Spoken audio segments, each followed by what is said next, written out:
La tablette est loin. Et coucou mes petits loups, j'espère que vous allez bien. Enfin une vidéo en face cam. Ouais, je sais, j'abuse un peu, mais je me sentais pas... Tu sais, comment te dire, je me sens pas très bien dans ma peau ces derniers temps. Et du coup, de me voir, en fait, ben, voilà, c'est un peu bof. Mais t'as vu, là, je prends sur moi parce que j'avais vraiment envie de partager ce petit moment cocooning avec toi. Ouais, cocooning parce que bouquin, thé, une petite broderie, la froideur, parce que c'est même plus la fraîcheur, c'est la froideur en ce moment qui fait dehors. Donc, petit moment cocooning. Prends-toi un thé, un café, un chocolat, une boisson chaude, mets-toi sous ton plaid, enfin, mets-toi bien, quoi. Oula, j'ai Naya qui vient de se trébucher dans les roues de mon fauteuil. Mais ça a l'air d'aller. Même elle se met en mode cocooning.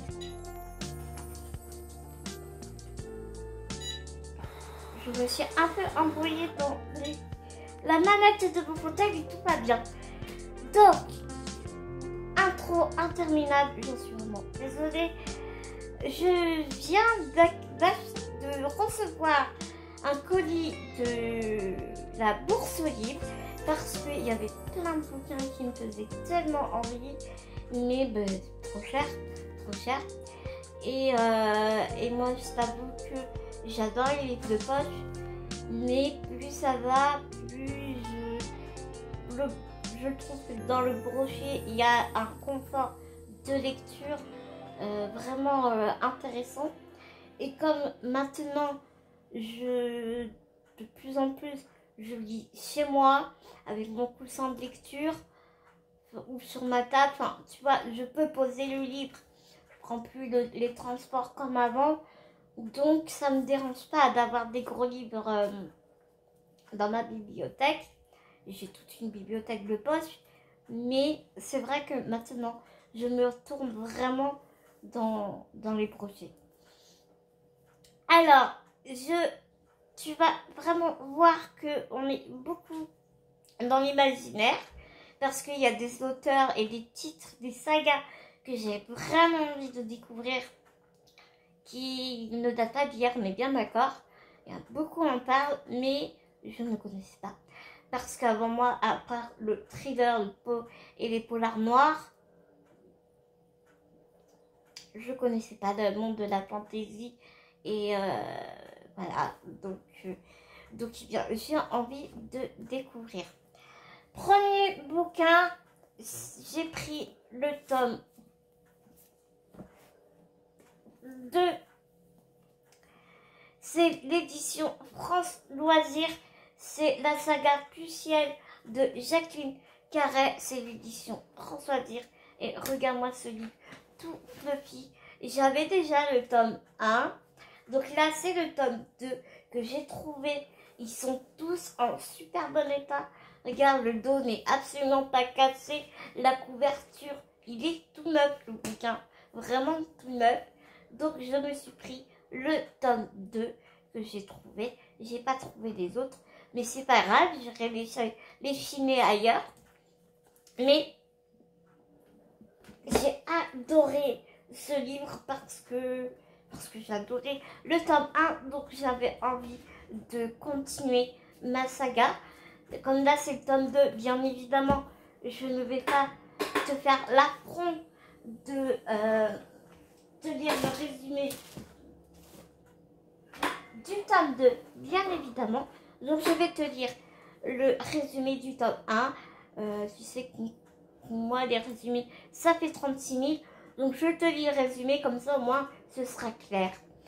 Vendu après qu'elle n'était qu'une enfant, Phèdre No Delaney est devenue la propriété d'un noble qui a su reconnaître la marque rouge ornant son œil, le signe de Cuciel, qui lui vaut d'éprouver à jamais le plaisir dans la souffrance. Un don unique et cruel, faisant d'elle la plus convoitée des courtisanes et une espionne exceptionnelle. Lorsqu'elle découvre le complot qui pèse sur sa patrie, Phèdre n'a d'autre choix que de passer à l'action. Commence alors pour elle une aventure épique et déchirante, semée d'épreuves qu'il lui faudra mener jusqu'au bout pour sauver son peuple. Alors on nous dit que c'est un récit plein de grandeur, de sacrifices, de trahison, de conspiration machiavélique. Le premier tome dévoile un monde de poètes vénéneux, de courtisans assassins, de monarques assiégés, des seigneurs de guerre barbares, vus par les yeux d'une héroïne comme vous n'en avez jamais rencontré et que vous n'oublierez jamais. Donc, moi, direct, je dis ça, mais j'ai trop envie de plonger dedans. Je m'en rappelle plus trop du tome 1. Ça fait des années que je l'ai lu. Donc, je vais reprendre. Je referai. Ah, j'ai rayé mon bouquin. Je referai une lecture du tome 1 pour aller me plonger dans le tome 2. Ou alors, j'irai voir un résumé spoiler. Enfin, je sais pas trop encore comment je ferai. Ensuite, j'ai trouvé 2 romans des éditions de Saxus qui sont super vieux. Celui-ci et celui-là. Celui-ci, c'est Losing Léa, un jour ordinaire, un couple ordinaire, un terrible secret. Et c'est de Saxus Thriller. C'est vrai que de Saxus faisait pas mal de thrillers à un moment donné. Donc, eh bien, j'ai envie de découvrir. Je sais pas. Je regarde la date de parution parce que je sais qu'il est un peu vieux. Pareil, en super bon état. L'auteur, c'est Sue Welfare. Et la date d'édition, où est-ce que je peux le trouver? Oh non, de Saxus l'a édité en 2019. Donc non, c'est pas si vieux que ça. Alors, voici le résumé. Par un froid matin de février, Chris et Léa Hales s'arrêtent dans une station-service isolée à la frontière du Pays de Galles. Donc rien que ça, moi je kiffe. Pour boire un café. Pendant que Léa est partie se rafraîchir, Chris verrouille la voiture et part acheter leur boisson. Les minutes passent, mais Léa ne revient pas. Peu après, le sergent Mel Daley et son patron, l'inspecteur Harry Baker, arrivent sur place pour commencer les recherches alors que chaque minute compte. Léa est-elle encore vivante? A-t-elle quitté la station de service avec quelqu'un? Au fur et à mesure que leur enquête progresse, les policiers vont découvrir de sombres secrets à propos du couple dont la perspective fait froid dans le dos.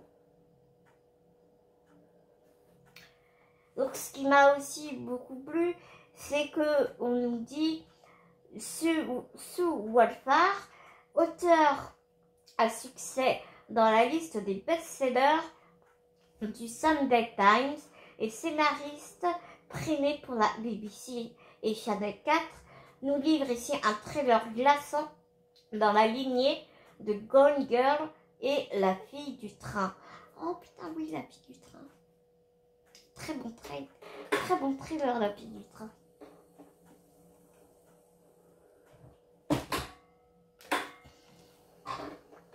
Ensuite, le deuxième de Saxus, que voici, j'aime bien la couverture. L'auteur c'est Nicolas Koch. Ah, il y a un petit nom à l'intérieur. Lexi. Virginie. Et lui, il a été publié en 2020, donc tu vois l'année d'après. Non, il regarde, super bon état quoi. La couverture est pas cassée. Il y a du vernis, c'est rigolo. Il y a du vernis sélectif et on dirait des taches, tu sais, comme de l'encre qui a été aspergée. Personne n'échappe à son passé. Personne n'échappe à ses erreurs. Ellie Parker était pourtant persuadée du contraire. Dans un Los Angeles tentaculaire où se côtoient deux facettes opposées de l'humanité, le meurtre d'une brave dame sans histoire ouvre une boîte de Pandore. L'agent du FBI, Ellie Parker, froid, cynique, méticuleux, se retrouve mis dans une toile aussi vaste que la cité des anges, étirant ses fils jusqu'à un passé ignoré. Une toile dans laquelle des êtres sont broyés. Blair Anderson, la journaliste qui enquête sur une disparition. Clara Harding, la comédienne compagne d'Ellie. Walter Cobb, le flic. Au-dessus d'eux plane une question dérangeante. Qui est véritablement Ellie Parker, désormais traquée par ses propres fantômes? Ça m'a l'air pas mal du tout, hein.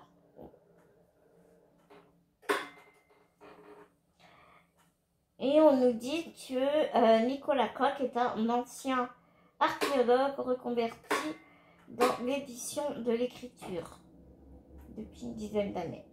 Ah ouais. Apparemment, il a fait beaucoup d'essais historiques, notamment la science au secours de l'histoire. Ok. C'est pas mal du tout. En tout cas, moi, ça me donne très envie. Alors là, on passe vraiment à de la pure fantaisie. Regarde-moi ce bébé. Il est très légèrement corné en haut. C'est la Croisée des mondes, l'intégrale. Il est hyper fluffy. Regarde, c'est génial. Je voulais absolument cette édition. Regarde, on a des petits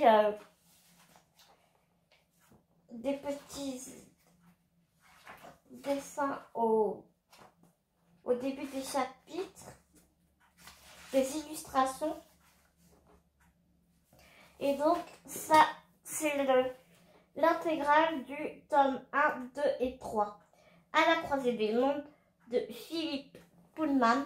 Je l'ai vu il n'y a pas longtemps sur la sphère du Booktube. Mais quand il était en neuf, il était à trentaine d'euros, truc comme ça.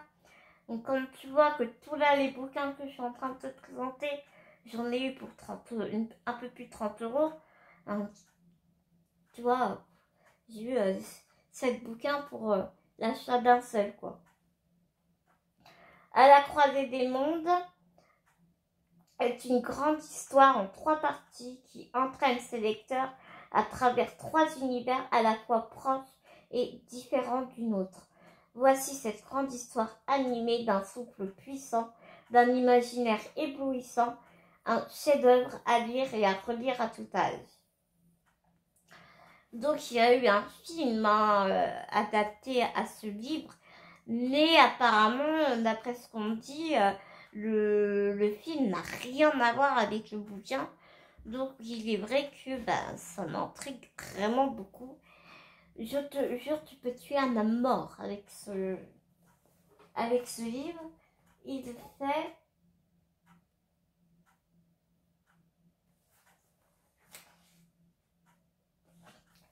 1024 pages.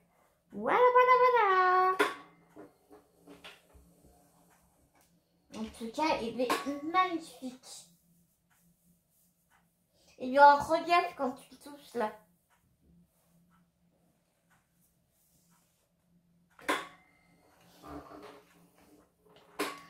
j'avais très envie de découvrir Robin Hood. Alors, il y a l'édition J'ai lu qui l'a sorti, qui l'a édité en format semi-poche, mais c'est écrit tellement petit que j'ai préféré me prendre l'édition Pygmalion. Donc c'est l'intégrale. Et c'est une autrice que j'avais vraiment très envie de découvrir. Donc ici on a la citadelle des ombres, l'intégrale du 1. Et ici on a, mais c'est pas la même. Hier soir je me suis trompée en fait, parce que moi je voulais vraiment celle-là. Mais c'est pas grave, si je trouve le top 2 dans cette édition-là, je reprendrai celle-là. Il n'y a vraiment pas de souci. Donc ici, j'ai pris l'intégrale de la citadelle des ombres. Bien entendu, l'intégrale qui englobe le poisson de la vengeance, la voie magique et la reine solitaire. Donc il y a 3 tomes à l'intérieur. C'est l'intégrale numéro 2. Donc bien évidemment, je ne vais pas lire le tome 2, puisque de toute façon, moi-même n'ayant pas lu la citadelle des ombres intégrale 1, je vais te dire, regarde-moi cette superbe édition. Elle est vraiment magnifique. Regarde. Elle est canon. Donc j'avais super envie, vraiment très envie de découvrir la citadelle des ombres. Dans celui-ci, nous avons l'apprenti assassin, l'assassin du roi, la nef de crépuscule. Alors ça on est autant en France qu'à l'étranger, parce qu'on nous dit, excuse-moi tu ne vois pas mais le bouquin est vraiment très lourd. Aujourd'hui, en France et à l'étranger, la citadelle des ombres était unanimement saluée comme l'un des chefs-d'œuvre de la littérature fantastique. Comment n'être pas envoûté dès les premières pages de la force et le réalisme de l'intrigue, le foisonnement des péripéties et leur rebondissement, l'atmosphère de mystère et de magie, de plus en plus oppressante, au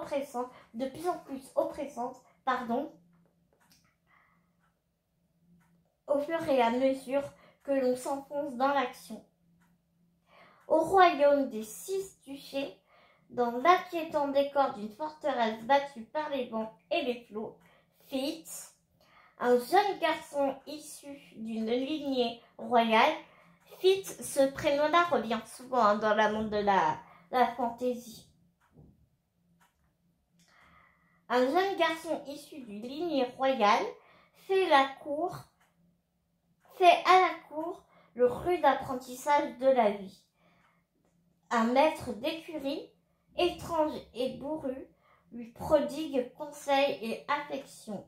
Un vieux sage isolé au sommet d'une tour le forme à la délicate perspection du bien et du mal. Les molosses qui l'ont adopté lui apportent réconfort et protection. Commence alors pour le jeune homme un long voyage initiatique semé d'embûches et de trahison. Un voyage au bout de l'angoisse, de l'amour, de la désespérance. Confronté aux cruelles exigences de la loyauté, existe-t-il pour lui une autre voie que celle du sacrifice? J'aime bien savoir quand ils sont édités.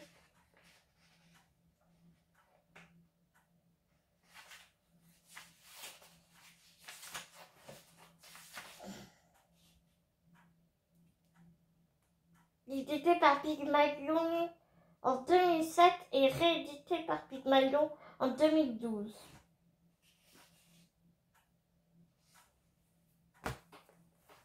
Donc j'ai vraiment très hâte cette autrice.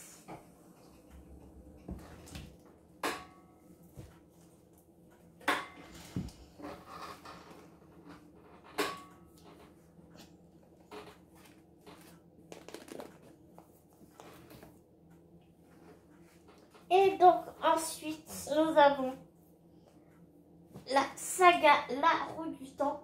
Je me suis pris dans cette édition qui est pas si vieille que ça. C'est Brajlon qui a édité ce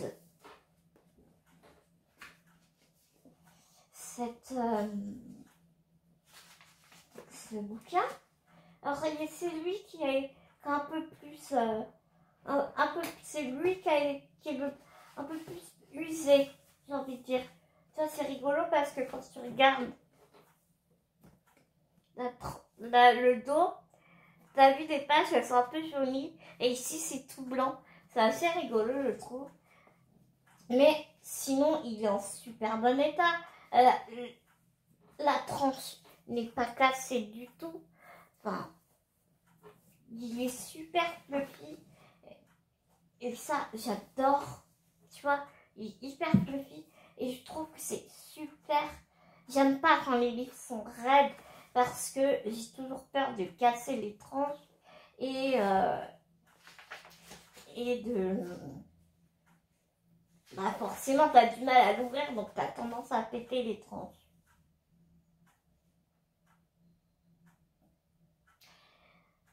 Donc Brajlon l'a édité en 2012. La Roue du Temps, c'est Robert Jordan l'auteur est Robert Jordan, édition Brajlon, ça je te l'ai dit.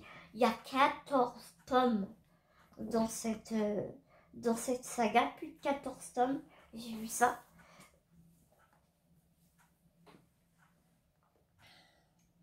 Donc je vais te lire le résumé du premier tome. La roue du temps tourne et les âges naissent et meurent, laissant dans leur sillage des souvenirs destinés à devenir des légendes. Jordan est parvenu à dominer le monde de Tolkien à révéler. Et c'est le New York Times qui dit ça. C'est la nuit de l'hiver dans la contrée de Deux-Rivières. Et en ce soir de fête, l'excitation des villageois est à son comble.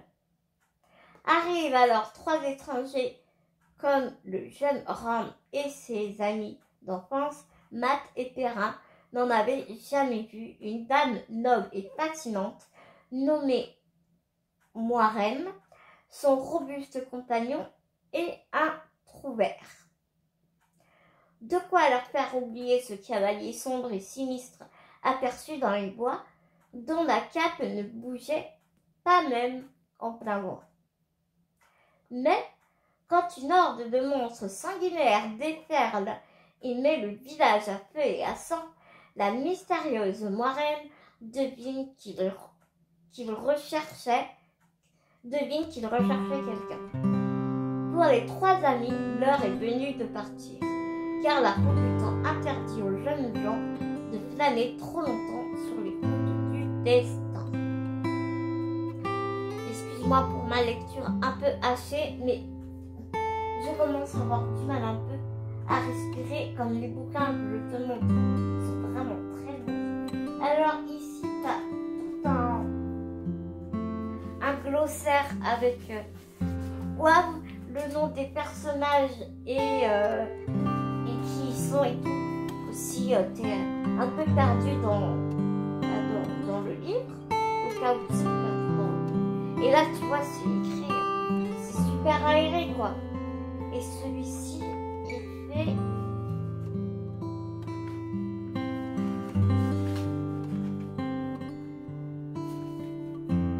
843 pages.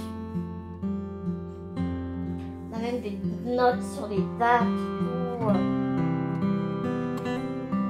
Et on a tout un glossaire, sur les différents personnages que tu peux trouver dans le livre. Et qui ils sont, et qu'est-ce qu'ils font, quel rôle jouent-ils avant dans le bouquin. Et bien voilà les petits loups, c'était donc le dernier livre que je te présenterai.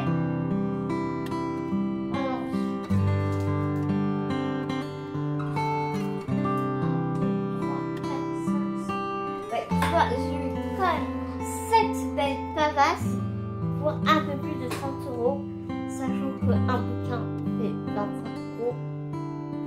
Comment te dire on est bien quoi. Petite Naya et moi te disons, te faisons des énormes gros bisous. J'espère que cette vidéo n'aura pas été trop chaotique pour toi et que mon petit partage t'aura plu.